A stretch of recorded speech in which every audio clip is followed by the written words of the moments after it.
khusus kesempatan pada malam hari ini. Hamba Tuhan yang terbatas ini pun Tuhan pakai di dalam otoritas kasih setia dan anugerah Tuhan, menyampaikan isi hati Tuhan, dan kami semua tidak pulang dengan sia-sia, tapi kami boleh mendapat berkat tersendiri melalui kebenaran firman Tuhan. Di dalam nama Yesus Kristus kami berdoa. Amin. Bapak Ibu Saudara, Shalom. Ya, kita persiapkan satu bagian kebenaran firman Tuhan yang kita akan baca bersama pada malam hari ini dari Filipi pasal 4 ayatnya yang ke-6 dan 7.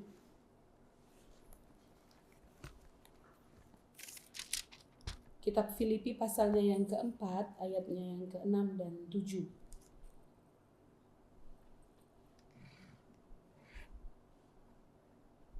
Bapak Saudara, kalau sudah dapat bagian ini di Alkitab masing-masing, boleh bersama dengan saya membaca dengan bersuara ya. Oke, demikian sudah dapat semuanya? Ya, demikian firman Tuhan 1, 2, 3. Janganlah hendaknya kamu khawatir tentang apapun juga, tetapi nyatakanlah dalam segala hal keinginanmu kepada Allah dalam doa dan permohonan dengan ucapan syukur. Damai sejahtera Allah yang melampaui segala akal akan memelihara hati dan pikiranmu dalam Kristus Yesus. Demikian firman Tuhan. Bapak Ibu Saudara, malam hari ini kita ada dalam perenungan sebuah tema tentang damai sejahtera di tengah kesulitan. Saya dan saudara tentu sangat menyadari bahwa kondisi peperangan yang terjadi sampai pada detik ini begitu sangat mengancam kedamaian, bahkan juga begitu sangat mengancam bukan hanya tentang kedamaian tetapi nyawa begitu banyak orang, bahkan korbannya. Beberapa hari yang lalu seorang bocah cilik yang cukup trending ya, viral di media sosial, mengungkapkan tentang isi hatinya dari kondisi perang yang dialami ini. Saya kira bahwa yang merekam akan bocah tersebut mungkin adalah orang tuanya. Tetapi isi pesan penting yang diungkapkan oleh seorang bocah kira-kira berusia 5-6 tahun ini adalah, saya tidak punya makanan, saya tidak punya tempat tinggal, stop perang ini, kasihani saya. Bocah ini mewakili begitu banyak anak-anak kecil, bahkan juga mungkin kelompok orang-orang dewasa yang ada di dalam kondisi peperangan seperti ini. Sedangkan saya dan saudara menyadari bahwa peperangan yang terjadi antara Israel bahkan juga bangsa lawannya ini menjadi pertanyaan besar bagi umat Kristen pada saat ini, bahwa sampai kapan kondisi ini akan berakhir dan bagaimana keberpihakan Tuhan kepada umat kepunyaan Tuhan atau Israel di dalam konteks bangsa ini.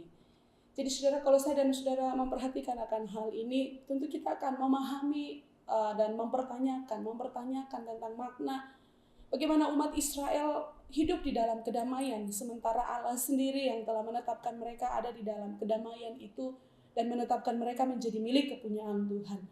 Dan kalau saya dan saudara membaca satu bagian firman Tuhan secara khusus terkait dari Filipi pasal 4 ini juga membawakan kepada saya dan saudara bahwa bukan hanya satu makna damai sejahtera yang diberikan oleh Allah ketika Allah menetapkan umat Israel sebagai milik kepunyaan Tuhan, sebagai bangsa yang akan menjadi biji mata Tuhan semata, tapi di dalam konteks perjanjian lama, damai sejahtera ini menjadi satu penggenapan yang sudah dinyatakan dalam konteks perjanjian baru. Maksud saya, damai sejahtera ini menjadi satu penggenapan yang sudah dinyatakan di dalam karya keselamatan yang Tuhan Yesus sudah lakukan kepada seluruh orang percaya, kepada saya dan saudara termasuknya sampai pada generasi ini. Maka penting bagi kita Bapak Ibu Saudara sekalian memahami apa yang sebenarnya Alkitab mau katakan kepada kita tentang makna damai sejahtera ini. Karena saya kira bahwa saudara dan saya akan memahami bahwa damai sejahtera itu bukan hanya sebatas satu logam shalom, irene bagi keberadaan orang-orang Kristen di dunia ini.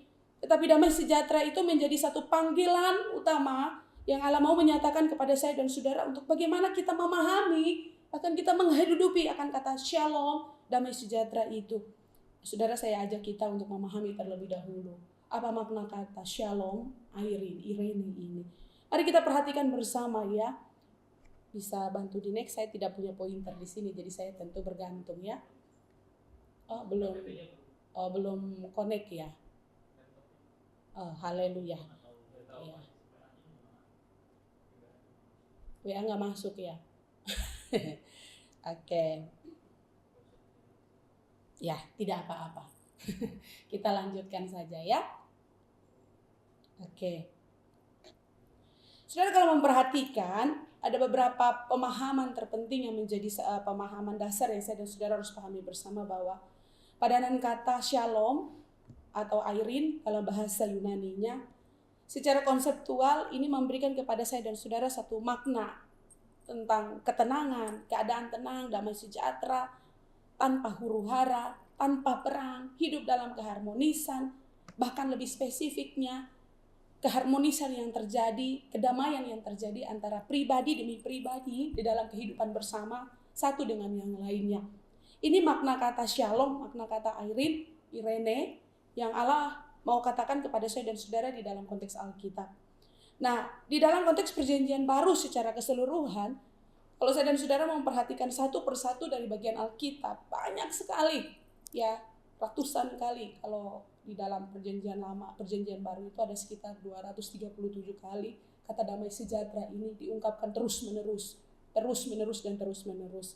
Dan lawan dari kata damai sejahtera dan pernyataan dari kata damai sejahtera ini sebenarnya mau menunjukkan kepada saya dan saudara satu makna. Kalau kita perhatikan dalam konteks Lukas 14 ayat 32, itu mau menjelaskan tentang satu lawan dari pengertian atau pernyataan kata perselisihan atau perang itu sendiri. Jadi kondisi damai sejahtera itu lawan dari kata perang atau perselisihan. Nah, maka dari tadi di awal dari perenungan itu saya menyampaikan kepada saudara bagaimana umat kepunyaan Tuhan Israel, bangsa saat ini, dan saya dan saudara juga ya adalah Israel di masa kini, memaknai tentang kata damai sejahtera yang Allah tetapkan kepada kita dengan pengertian tanpa ada perang, tanpa ada perselisihan. Saudara memperhatikan bahwa ini menunjukkan satu kondisi bahwa memang betul-betul ada di dalam suasana yang penuh dengan ketenangan dan kedamaian. Kemudian kedamaian, ketenangan tanpa ancaman, tanpa gangguan, tanpa hambatan. Ini pengertian yang begitu menarik yang sebenarnya kalau saya dan saudara memperhatikan di Lukas 2 ayat 29, Tuhan Yesus pun mengatakan kepada kita pada bagian itu. Saudara bisa memperhatikan di Lukas 2 ayatnya yang ke-29, saya baca kepada kita sekalian bagian ini. Sekarang Tuhan, biarkanlah hamba-Mu ini pergi dalam damai sejahtera sesuai dengan firman-Mu. Nah, ini satu pernyataan tentang kondisi bagaimana seorang Simeon, Hana, ya, mereka menyerahkan akan anak mereka, kemudian mereka sudah menyaksikan siapa Tuhan Yesus yang dinubuatkan. Kemudian pernyataan ini diungkapkan bahwa mereka akan pergi dengan kondisi yang damai, tenang. Jadi penggambaran kalimat ini atau kata ini juga mau menunjukkan tentang keadaan tanpa ada hambatan, tanpa ada ancaman, tanpa ada gangguan, dan berjalan dengan begitu sangat lancarnya. Kemudian kata damai sejahtera atau irene ini juga memberikan kepada saya dan saudara makna tentang sehat, makmur, bahagia, segala keadaan yang sangat baik. Dan itu juga diungkapkan di dalam kitab Injil dari Injil Lukas 1 ayat 79. Satu kondisi umat kepunyaan Tuhan ada di dalam pemeliharaan Tuhan. Bukan hanya tentang kondisi psikis saja, tetapi kondisi terkait dengan materi, finance juga. Itu juga bisa dimaknai sebagai kata irene. Saudara, makna ini menjadi satu makna yang dalam kepada saya dan saudara.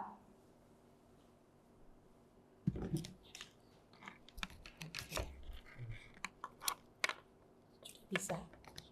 Ya, terima kasih.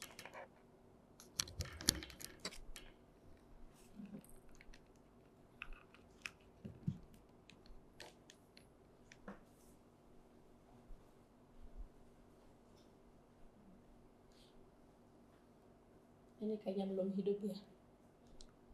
Mungkin dibantu dari belakang aja kali.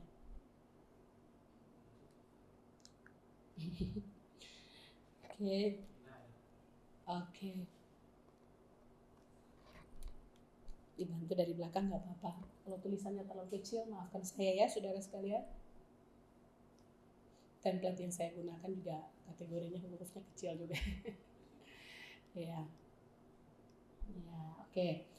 Saudara dan saya bisa melihat dengan jelas bahwa makna ini memberikan kepada saya dan saudara tentang bagaimana damai sejahtera ini juga adalah satu makna yang jelas yang Allah mau nyatakan, bukan hanya tentang bagaimana keberadaan orang percaya itu ada dalam kondisi secara material tercukupi, kondisinya secara fisik tercukupi, Tetapi ini juga bagian dari Allah dinyatakan sebagai pribadi atau karakter dari damai sejahtera itu sendiri. Dan saudara bisa melihat dengan jelas bahwa damai sejahtera adalah karakteristik daripada Allah itu sendiri, saudara sekalian. Dan ini dinyatakan berulang-ulang juga. Salah satu bagian yang saya ambil pada bagian ini adalah Ibrani 13 ayat 20. Bahkan dengan jelas pengenapan kedatangan Yesus Kristus ke dalam dunia, figur pribadi dari Kristus itu dikatakan bahwa dia adalah pangeran perdamaian atau raja damai yang diterjemahkan di dalam kitab Raja-Raja dan juga kitab Yesaya secara khusus, Bapak Ibu Saudara sekalian. Kalau dikatakan bahwa dia adalah figur pangeran perdamaian dan dia adalah raja damai itu sendiri, maka saya kira saudara dan saya sudah ada di dalam suatu pemahaman yang lebih kerucut, lebih jelas tentang makna Irene damai sejahtera dalam konteks perjanjian baru ini menjadi penegasan bahwa pemimpin dari damai itu sendiri adalah Kristus sendiri dan dia menggenapinya di dalam dirinya sendiri. Maka panggilan saya dan saudara sebagai orang-orang Kristen, sebagai pengikut Kristus itu sendiri adalah bagaimana karakteristik itu wajib dimiliki di dalam diri kita sebagai pengikut Kristus. Dan saudara, menariknya ini juga dipadankan dengan bagaimana gambaran kata agape, kasih daripada Allah itu sendiri, karis, ya, kasih daripada Allah itu sendiri yang mau mempertegas kepada saya dan saudara bahwa karakteristik daripada damai sejahtera itu berjalan bersamaan untuk memberikan kepada saya dan saudara penegasan tentang adanya pertentangan terhadap satu kebinasaan, kehancuran, dan sekali lagi ini memberikan makna tentang karakter Allah yang memanggil saya dan saudara untuk hidup di dalam kedamaian. Nah, saudara, tentu sebagai orang percaya, saya dan saudara harus menyadari penting bahwa damai sejahtera dalam konteks seperti ini, di dalam secara keseluruhan dalam konteks perjanjian baru seperti ini, memberikan kepada saya dan saudara ada 3 makna penting, ya. 3 makna penting yang menjadi pendasaran bagi saya dan saudara untuk menjalani kondisi yang ada dalam ketidakdamai sejahteraan atau kesulitan seperti tema pada hari ini. Tetapi tantangan dari kesulitan itu sebagai orang percaya bagaimana mampu menunjukkan damai itu sendiri. Yang pertama, Alkitab katakan dari Roma 2 ayat 10 bahwa damai sejahtera itu harus menjadi milik orang percaya. Kalau kata milik berarti itu menjadi bagian yang harus ada, bahkan kalau sederhananya mendarah daging sebagai karakteristik orang-orang percaya, karena harus menjadi milik, digenggam dengan erat, dipertahankan dengan erat sebagai satu kepemilikan yang harus diperjuangkan terus menerus. Kemudian bagian kedua yang menjadi bagian terpenting bagi kita orang percaya juga adalah bagaimana damai sejahtera itu mampu kita transfer di dalam segala keberadaan hidup diri kita, dan itu boleh mencangkup ketenangan dan batin kita. Dan secara khusus ini yang disoroti oleh seorang Rasul Paulus di dalam Filipi 4 ayat 6 dan 7 ini. Bahwa damai sejahtera itu harus mencangkup ketenangan batin. Sekali lagi ya, damai sejahtera bukan hanya tentang pemahaman shalom, tetapi hanya sebatas ungkapan orang Kristen yang ada di atas mimbar, memimpin puji-pujian, bertemu dengan orang Kristen satu dengan yang lain. Tetapi damai sejahtera itu harus mencangkup ketenangan batin. Saudara, saya berasal dari sebuah daerah yang memang kekristenannya sangat kental. Tempat saya berasal, kalau bisa dikatakan mungkin di NTT itu penghasil hamba Tuhan terbanyak. Saudara, kenapa saya berani katakan demikian? Karena setiap tahun, saudara sekalian, ada STT yang secara khusus mereka menjaring hamba-hamba Tuhan, memastikan berapa banyak hamba-hamba Tuhan melalui daerah itu yang disponsori secara langsung, dan mereka berangkat pergi sampai orang itu, seorang anak muda itu kembali ke daerah atau kembali ke tempat di mana dia mengutus tanpa mengeluarkan satu peser uang pun. Beberapa STT yang saya kenal ada di Jakarta, ada di sekitar daerah Kalimantan, ada di sekitar daerah Jawa juga. Dan daerah kami, saudara sekalian, adalah daerah yang sangat banyak setiap tahun sampai saat ini pun masih mengutus banyak anak-anak muda untuk menjadi hamba Tuhan. Saya kira ini sepadan dengan kehidupan yang terjadi di daerah tempat saya berasal. Kalau saudara pergi ke daerah saya, saudara akan beberapa hari di sana, saudara akan mencari tahu bahwa berapa banyak persekutuan-persekutuan doa yang ada di daerah saya, akan sangat mudah menemukan. Jadi misalnya di satu kampung itu bisa saudara temukan ada 2-3 persekutuan doa. Di kampung yang berbeda lagi, misalnya kompleks ya, yang berbeda lagi ada. Jadi banyak titik-titik persekutuan doa yang didirikan. Orang yang percaya kepada Tuhan, yang mengatakan dirinya sudah terima Tuhan Yesus, bahkan orang yang lahir dengan status Kristen tanpa pertobatan pun. Pernyataan kata shalom itu seperti satu slogan. Jadi seorang anak kecil pun ketika dia berpapasan dengan orang tertentu yang dia tidak kenal sekalipun, dia akan memberikan pernyataan kata shalom, anak kecil sekalipun. Seorang yang melewati rumah orang yang belum pernah dia ketemu, kalau dia tahu bahwa itu adalah wilayah Kristen dan dia tahu orang itu ada duduk di depan pintu rumahnya, dia akan mengungkapkan kata shalom gitu. Dan itu yang saya alami sejak saya kecil, saudara sekalian.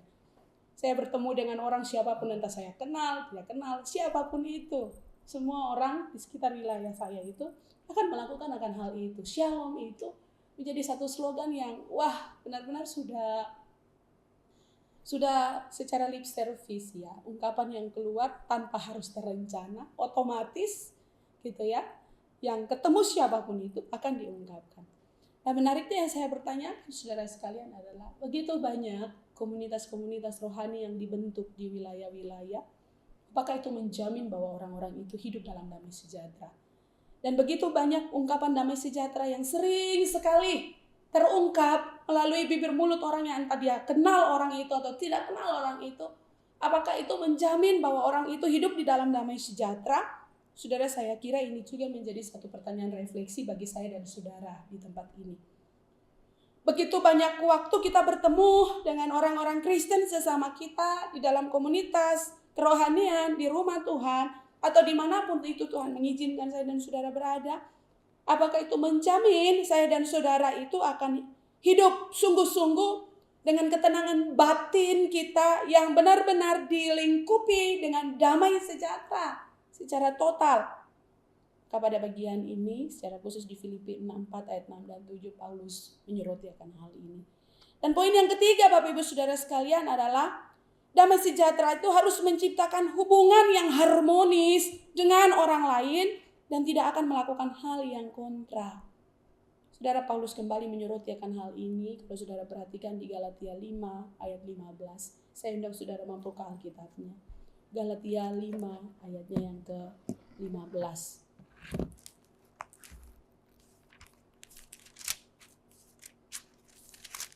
Galatia 5 ayat 15 mengatakan, tetapi jikalau kamu saling menggigit dan saling menelan, awaslah supaya jangan kamu saling membinasakan.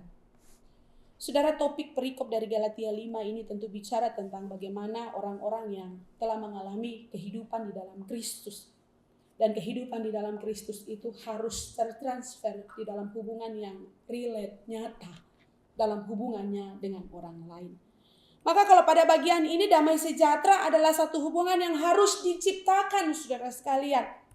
Damai sejahtera adalah satu hubungan yang harus diupayakan supaya ada terjalin hubungan yang harmonis dengan orang lain dan tidak saling hidup dalam hubungan yang kontra antara satu dengan yang lain. Saya kira ini menjadi satu pertanyaan yang sangat baik bagi kita orang percaya di masa kini. Ya, dalam hubungan suami istri juga, saudara yang datang dengan pasangan saudara, dalam hubungan kakak beradik juga, dalam hubungan sesama rekan, sepelayanan juga, dalam hubungan kehidupan bertetangga dan sebagainya. Kita diingatkan untuk damai sejahtera itu harus dengan sengaja kita upayakan untuk menciptakan hubungan yang harmonis. Sekali lagi ya, kalau tidak diupayakan, maka kita bukan lagi menjadi orang-orang yang hidup di dalam pengontrolan Tuhan untuk selalu mengupayakan karakter yang diperkenankan Allah. Karena segala tentang karakter yang baik dalam kehidupan diri kita harus secara sengaja dan diupayakan. Maka hari ini Bapak Ibu Saudara sekalian, seperti tema kita, bahwa damai sejahtera di tengah kesulitan menjadi satu panggilan yang jelas bagi saya dan saudara untuk memperhatikan bersama, ya Ibu Saudara, menjadi satu hal yang jelas untuk saya dan saudara memperhatikan bersama bahwa panggilan kita adalah panggilan untuk tetap hidup atau hidupi karakteristik damai sejahtera meskipun di tengah kondisi yang sangat sulit sekalipun. Saudara bisa memikirkan kondisi tersulit apa yang kita alami. Saya kira bahwa mungkin kita belum sampai separah peperangan yang terjadi di Israel pada saat ini. Tetapi kondisi sesulit apapun yang bisa diterjemahkan dalam lingkup bergereja pun kita memahami kondisi gereja kita seperti apa. Kita memahami kondisi rumah tangga kita seperti apa. Kita memahami hubungan relasi kita dengan orang-orang di sekeliling kita seperti apa. Tapi ini adalah panggilan kita untuk tetap hidupi karakteristik damai sejahtera itu. Maka panggilan ini saudara sekalian yang harus kita jalani secara khusus kalau kita menyoroti dari Filipi 4 tadi. Pertama, Bapak Ibu Saudara sekalian, mari tetap berjuang, totalitas, percaya kepada Allah tanpa tergoyahkan. Karena Filipi 4 ayat 7 mengatakan damai sejahtera Allah yang melampaui segala akal akan memelihara hati dan pikiranmu dalam Kristus Yesus. Secara total, saudara kemarin di khotbah saya sudah menyampaikan tentang bagaimana pikiran yang mau benar-benar dikontrol oleh Tuhan. Bukan hanya hati saja yang dipersembahkan kepada Tuhan dan membuka hati percaya kepada Tuhan. Tetapi pikiran secara total itu adalah satu kesatuan yang tidak bisa dihindari saudara sekalian dan dipilah-pilah. Sekali lagi saya ulangi kalimat ini saudara sekalian. Bahwa bukanlah ketika saudara mengakui secara teologis dan secara pemikiran dan secara pemahaman dalam hatimu seorang pribadi Kristen telah menerima Kristus, kemudian stop di situ. Terlalu eksklusif untuk memaknai satu konsep keselamatan ketika hati pribadinya sudah percaya kepada Tuhan, kemudian jaminan keselamatan sudah dimiliki olehnya, kemudian dengan iman mengatakan keselamatan tidak hilang, tetapi pikirannya secara utuh tidak bisa diberikan secara total untuk terkontrol, dibentuk oleh Tuhan. Filipi 4 ayat 7 menegaskan demikian. Dan ini menjadi satu kesepadanan yang jelas dan saudara dan saya kembali diingatkan. Tanpa tergoyahkan, percaya kepada Allah itu tanpa tergoyahkan, saudara sekalian. Saudara, saya kira siapapun kita, termasuk seorang hamba Tuhan sekalipun, ya, termasuk hamba Tuhan sekalipun. Kalau kita ada di dalam suatu kondisi yang memang kadang-kadang sebagai manusia biasa, kita terbawa dengan emosi, saudara sekalian. Kita terbawa dengan emosi. Kecenderungan kedagingan kita, hakikat kita sebagai manusia pendosa itu, saudara sekalian, akan lebih menguasai pengontrolan diri kita untuk melakukan hal yang jahat dibandingkan dengan hal yang benar. Tetapi inilah bagian penegasan itu. Alasan kenapa orang tidak ada di dalam damai sejahtera, karena dosa yang menyelimuti akan pikiran hatinya, dan ketika ia ada di dalam kondisi suasana tertentu, ia tidak mampu mengontrol pikiran, hati, akal sehatnya dengan baik untuk Tuhan, dengan percaya sepenuhnya kepada Tuhan. Maka itulah yang menyebabkan seorang akan terus ada di dalam beragam kemelut ketidakdamai sejahteraan. Tapi ketika seorang pribadi menyadari bahwa saya pun orang berdosa, saudara dan saya adalah orang berdosa, kecenderungan kita untuk emosi, kecenderungan kita untuk melakukan dosa, itu natur yang sudah mendarah daging dalam diri kita. Tetapi totalitas kita mempersembahkan diri kepada Tuhan, yang terbaik yang kita berikan kepada Tuhan ini, kita mau terus berjuang untuk memberikan sepenuhnya. Total, saudara sekalian. Total pada Tuhan. Saya akhir-akhir ini sangat diberkati sebuah buku yang bagi saya cukup teologis. Richard Pratt, saya kembali membaca buku ini. Menaklukkan segala pikiran kepada Kristus. Saudara sekalian, saya diberkati kembali melalui bagian-bagian kebenaran firman Tuhan yang terus diingatkan bahwa panggilan seorang percaya kepada Tuhan untuk dia berjalan sepadanan antara karakter hidupnya dengan panggilannya kepada Tuhan adalah ketika dia sudah memberi hidupnya kepada Tuhan. Dia belajar menundukkan segala tentang pikiran, akal sehatnya, kehendak dirinya, pencapaian-pencapaiannya di bawah kaki Yesus. Itu yang akan menjadi sasaran utama bagaimana seorang mampu melihat secara total. karya kedaulatan Allah akan berjalan dalam kehidupannya, di dalam ketundukan dirinya kepada Tuhan. Saudaraku sekalian yang terkasih dalam kasih Kristus, kita juga diingatkan melalui kitab Filipi ini bahwa kita harus tetap merasa puas tanpa tergantung pada keadaan di sekitar.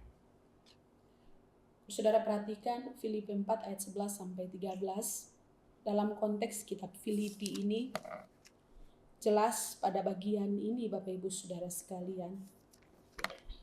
Seorang Rasul Paulus kembali membukakan kepada jemaat Tuhan yang dilayaninya untuk dia sendiri men-sharingkan tentang perjalanan kehidupan dan pelayanannya yang tidak mudah, saudara sekalian. Dalam segala tantangan yang begitu sangat berat yang sebenarnya bisa menggorogoti kedamaian Rasul Paulus untuk melayani Tuhan, bahkan juga bisa saja merenggut kedamaiannya untuk memutuskan untuk tidak melayani Tuhan. Tetapi di situ dia belajar untuk melihat segala kondisi keadaan yang sulit itu dengan perasaan puas. Perasaan puas, saudara sekalian. Dengan maksud puas seperti apa, saudara sekalian? Penyataan Rasul Paulus ini mau memberikan kepada saya dan saudara satu makna tentang apapun kondisi, keadaan, kesulitan, kita melihat dengan satu penyataan cukup akan kasih, pemeliharaan, karunia Tuhan yang tidak ada pernah batasnya yang kita alami dalam hidup kita, saudara sekalian. Saya kasih contoh, saudara sekalian. Kalau kita memaknai berkat itu hanya sebatas nominal uang, maka sampai kapanpun saya dan saudara pasti tidak akan merasa puas. Benar gak? Kalau kita memaknai berkat itu hanya sebatas nominal. Tetapi kalau kita melihat secara keseluruhan bahwa berkat itu tentang pemeliharaan Tuhan yang tidak pernah habis-habisnya. Tanpa nominal pun bisa makan 3 kali sehari. Tanpa nominal pun air tercukupi, internet tercukupi. Wah, itu sudah cukup, saudara sekalian. Dan ini semua yang Alkitab mau ajarkan kepada saya dan saudara tentang merasa puas tanpa bergantung pada keadaan di sekitar. Sekali lagi, saudara, ada banyak tantangan bagi saya dan saudara yang membuat kita tidak ada dalam hidup penuh dengan damai sejahtera karena kita tidak merasa puas dengan kondisi. Ada berapa banyak orang yang gonta-ganti pekerjaan karena tidak puas dengan pendapatan, penghasilan. Ada berapa banyak anak-anak muda yang gonta-ganti pacar gitu ya.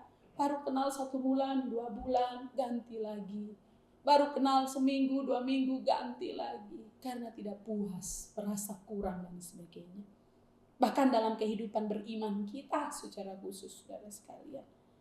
Ada banyak orang yang tidak puas ketika ada di gereja ini, musiknya kurang ini, lampunya kurang ini, itu kurang ini, kurang ini. Tidak puas, saudara sekalian. Ada terlalu banyak alasan yang kita bisa mengklaim ketidakpuasan dalam diri kita. Tetapi firman Tuhan melalui teladan Rasul Paulus mengungkapkan, melihat segalanya dengan rasa puas. Itu cukup membantu kita untuk menghadirkan damai sejahtera. Kemudian saudara sekalian, Rasul Paulus mengingatkan saya dan saudara untuk kita tetap struggle, hidup dalam karakteristik damai sejahtera meskipun keadaan itu begitu sulit ketika kita menjaga kehidupan doa kita yang kuat, saudara sekalian. Kehidupan doa yang kuat. Maka ketika saudara memperhatikan ayat 6, Rasul Paulus mengingatkan kepada saya dan saudara, tetapi nyatakanlah dalam segala hal keinginanmu kepada Allah dalam doa dan permohonan. Doa dan permohonan. Kehidupan doa yang kuat. Saudara kalau memperhatikan renungan Shepherd hari ini, ada sebuah penggalan narasi yang diulang-ulang melalui peristiwa Firaun yang ditegur Tuhan melalui tulah, saudara. Pertobatan yang dilakukan oleh seorang Firaun adalah pertobatan yang bersifat semu, saudara, karena kepentingan. Ketika Musa datang kepadanya, dia meminta Musa berdoa kepadanya, kemudian Tuhan menjawab doa Musa, menyelamatkan dia. Berulang-ulang hal yang mirip dilakukan untuk seorang Firaun. Tapi kalau saudara dan saya memperhatikan lebih jelas bahwa seakan-akan ketundukan Firaun untuk ada di dalam gaya yang dibawa oleh seorang Musa kepada Tuhan berdasarkan kepentingan pribadinya. Simpulannya adalah kita menemukan seakan seorang Firaun itu mengalami pertobatan karena kepentingan. Kalau ada pergumulan, dia mau datang dan berdoa kepada Tuhan dan meminta orang lain mendukung dia dalam doa. Ketika dia sudah dijawab oleh Tuhan, menerima jawaban itu, hidupnya kembali baik. Dia kembali mengkhianati dan kembali mengkhianati. Saudara, bukankah gambaran karakter ini sepadan dengan bagian ini juga, bahwa inilah karakter kita orang-orang percaya. Bahwa kita seakan-akan menjadikan kehidupan doa kita itu sebagai sebuah tameng untuk kita keluar dari permasalahan hidup yang kita alami. Tetapi sesaat setelah kita sudah ada di dalam rasa terlepas dari kesulitan itu, kita kembali dengan pola dan gaya hidup kita. Kita kembali dengan cara kita sendiri. Maka seorang Rasul Paulus mengingatkan kepada saya dan saudara tentang bagian firman Tuhan ini. Mari bangun sebuah kehidupan doa yang kuat. Dan di dalam semua itu, melalui doa relasi yang kuat dengan Tuhan, itu akan menjadi kekuatan bagimu juga dan saya untuk tetap ada di dalam damai sejahtera meskipun kondisi tertentu yang kita alami itu begitu sangat sulit. Saudara, benar, jika kita ada dalam masalah, kita dekat dengan Tuhan, benar tak? Betul kan ya? Tapi bukan berarti bahwa kalau mau dekat dengan Tuhan kita minta masalah terus kan? Dan logikanya gitu kan saudara. Kalau kita ada masalah kita dekat dengan Tuhan. Tapi kalau nggak ada masalah kita nggak dekat dengan Tuhan. Tapi bukan berarti bahwa kita sedang meminta Tuhan kasih kita masalah terus kan? Tuhan izinin kita masalah terus kan? Supaya kita terus ada dekat dengan Tuhan. Firman Tuhan mengingatkan saya dan saudara, biarkan kehidupan doa kita menjadi gaya hidup yang kita bangun terus-menerus dengan Tuhan. Dan bagian kitab Injil yang lain juga mengingatkan kepada saya dan saudara untuk tetap tenang menghadapinya. Tetap tenang menghadapi kondisi. Tuhan Yesus sendiri mengatakan, damai sejahtera Allah aku tinggalkan bagimu.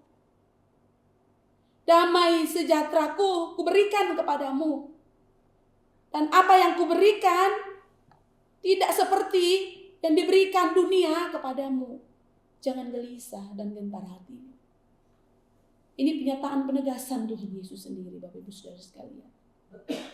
Tuhan yang memberikan damai itu kepada kita. Dia adalah pangeran damai itu. Dia yang memimpin kita, berada bersama dengan kita, memberikan jaminan kepada saya dan saudara, meskipun di tengah kesulitan seberat apapun, dia meminta kita datang bergantung kepadanya. Seperti lagu tadi ya, tetap terhubung dengannya. Ketika kita terhubung dengannya, kita menaruh segala tentang harapan hidup kita kepadanya. Kondisi tersulit apapun, kita berjalan dengan Tuhan untuk menghadapinya. Minta Tuhan menolong kita. Saudara, John Calvin mengatakan akan hal ini. Sebelum manusia mempunyai damai dengan Allah dan diperdamaikan dengan Allah melalui kasih karunia Kristus, semua sukacita yang mereka alami adalah palsu. Saya nggak tahu sebagai orang Kristen kita udah mengenal Kristus berapa lama, saudara. Kita udah menerima Kristus sebagai Tuhan dan Juru Selamat kita udah berapa lama. Sepanjang perjalanan hidup kita dalam pengenalan kita kepada Kristus, apakah sudah sungguh-sungguh kita menghidupi bahwa Kristus yang berdiam dalam diri kita, dengan demikian kita mampu mentransfer damai sejahtera itu kepada orang lain atau kondisi sekeliling kita. Jangan biarkan kita ada dalam kondisi bahwa seakan pertobatan yang kita alami adalah bukan pertobatan sesungguhnya. Karena kalau Kristus sudah berdiam dalam diri kita, Damai sejahtera dari Allah, sumbernya adalah Yesus Kristus, itu sudah memperdamaikan diri kita dengan Allah sendiri. Maka itu akan tampak melalui sukacita yang tidak dibuat-buat, bukan sukacita palsu. Itu akan tampak juga melalui cara berpikir kita, cara bertingkah laku kita. Dua pertanyaan ini biarlah merefleksi kita di dalam perenungan tema ini. Adakah hal tersulit dalam hidupmu di hari-hari ini yang membuat engkau kehilangan damai sejahtera? Saudara bisa memikirkan itu dengan serius. Yang kedua, apakah hari ini engkau bersedia memohon kepada Tuhan untuk memulihkan hatimu dan kembali hidup dalam damai sejahtera? Kalau engkau dan saya sudah mengakui Kristus, Dia ada di dalam hati dan bertakhta dalam hati dan hidup kita, maka mungkin kita perlu renew ya. Bukan kita mengalami pertobatan kembali, tetapi kita perlu di-refresh kembali untuk kita menyelidiki dan mengevaluasi seberapa sungguh-sungguh kita menjalani hidup beriman kita dengan Kristus, dan membiarkan Dia mengontrol segala perjalanan hidup dan diri kita, termasuk emosi kita. Kristus yang berdaulat atas hati dan pikiran kita, memberikan kita damai sejahtera. Mari ambil waktu di hadapan Tuhan dan kita berdoa. Tuhan, kami berterima kasih perenungan firman Tuhan pada malam hari ini mengingatkan semua kami bahwa apapun kondisi, sesulit apapun keadaan yang sedang kami alami, Tuhan, ketika kami percaya kepada Engkau sungguh-sungguh, biarkan kami mau belajar memberi hidup hati kami kepada Tuhan untuk dikuasai oleh damai sejahtera. Pelajaran firman Tuhan ini biarkan kami mampu menghidupinya dalam perjalanan iman kami untuk hari-hari hidup kami ke depan. Jika Tuhan dapati hari ini kami sedang ada dalam pergumulan bahwa ada hal tertentu yang membuat kami benar-benar kehilangan damai sejahtera pada saat ini, tolong kami bawa ini kepada Tuhan, terbuka hati kami sungguh-sungguh kepada Tuhan, jujur dengan perasaan hidup kami kepada Tuhan. Jika Tuhan perkenankan kesempatan ini, kami kembali memperbaharui hati kami di hadapan Tuhan untuk mengingat betapa besar anugerah kasih Kristus yang sudah mendamaikan kami dari hukuman dosa, dan anugerah kasih Kristus itu yang mendamaikan hubungan kami dengan Allah. Dan kami mau menghidupi hubungan pendamaian itu dengan hidup damai sejahtera kami dalam keadaan apapun di dunia ini. Terima kasih untuk perenungan firman Tuhan hari ini. Di dalam nama Yesus Kristus kami berdoa. Amin.